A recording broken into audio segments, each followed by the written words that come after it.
Pradedam.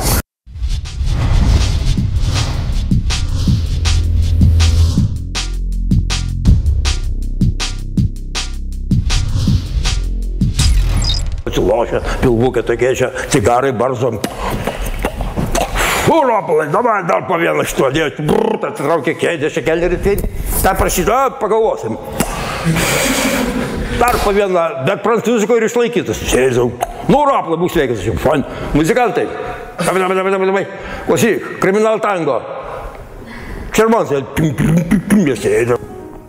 Ir pradeda aiškėti, kad Aristotelis, neklystantis Aristotelis, pasirodo klydo.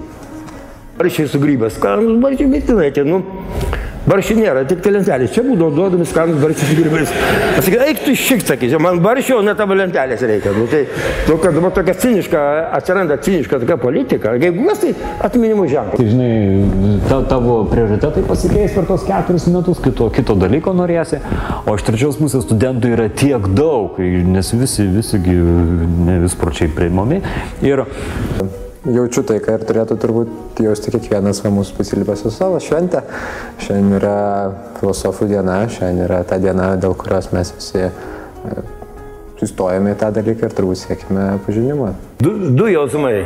Viena, tai labai buvo smagu vis tik tai su kitos sferos žmonėm pabendrauti, ypač su jaunais, man patinka. Mėgstu aštrius klausimus, jiem man atrodo. O kitas jausmas, tai nežinojo tiksliai, apie ką jūs norėjote konkrečiau kalbėti, o miesto tema labai plati. Tai truputį toks kaip ir, nedrąsumo jausmas, ar kažką jums davė naudos ar ne, vat tas man toks jausmas. Dabar, ką jaučiuosi pavargęs. čia filosofija plus Kaunas, ta prasme, tada iš viso abstrakcija.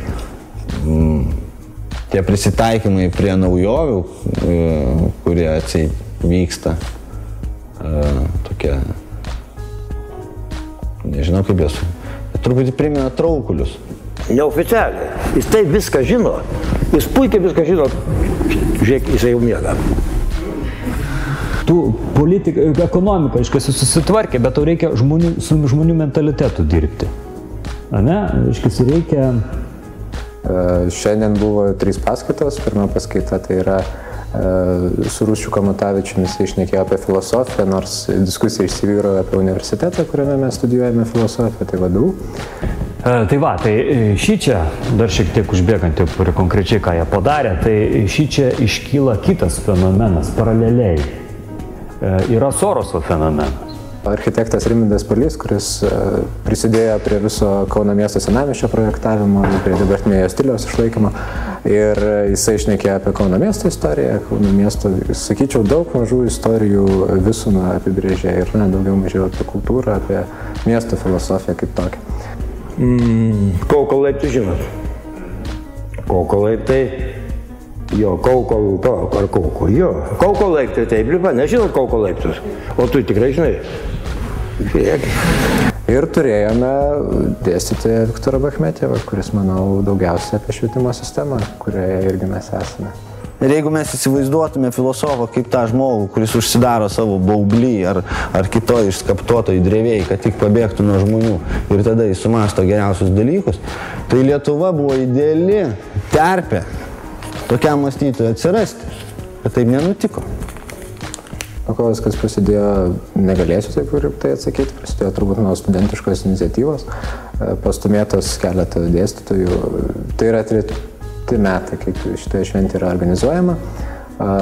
Konceptas visiškai tas pats, viešos paskaitos Kauno mieste, tendencija yra eiti į gatves. Tai mes prieš 2 ar 3 metus, dabar jau neatsiminsiu, mes sėdėjom su keliais studentais ir galvojom, kad reikia kurti bendruomenę. Čia viskas iš tikrųjų nuo to prasidėjo. Tu iš kur? Kur? Nežinau. Yra kaip? Yra ta filosofija, tai jūs aš pats istorikas. Čia, jeigu mes sužinotume, kad 1 metras po žeme yra paralelinis liliputų pasaulis. kuris visiškai identiškai atkartoja visą tai, ką mes darome dabar. Vat maždaug tokio lygio naujieną mes išgirstume. Mūsų pasaulis sugriūtų, be abejonės. Nu, nesugriūtų, praplatėtų, pagilėtų. Mes planuojant ir daug ką darant mieste, labai reikia pažinti miesto dvasią, aš tai manau.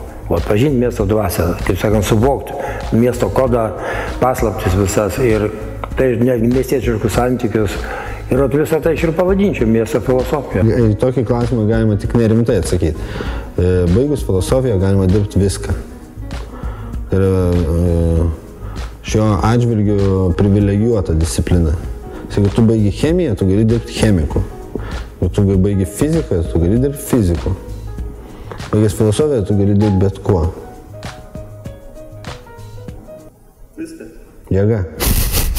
Ačiū. Tik tai reikia optimistiškai žiūrėti į priekį ir kartais pafilosofuoti.